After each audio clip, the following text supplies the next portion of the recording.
இந்த மதப்படி பாத்தீங்கன்னா ராமாயணமும் மகாபாரதமும் 2 பேரு இதிகாசங்களா கருதப்படுது.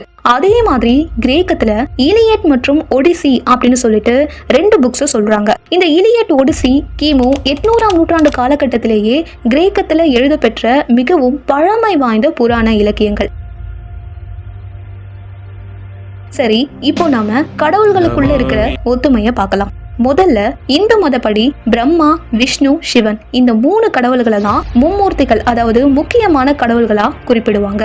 அதே மாதிரி கிரேக்கத்துல ஜூயிஸ், ஆடிஸ், பொசைடன் அப்படின்னு 3 கடவுள்களை முக்கியமான கடவுள்களா குறிப்பிடுறாங்க.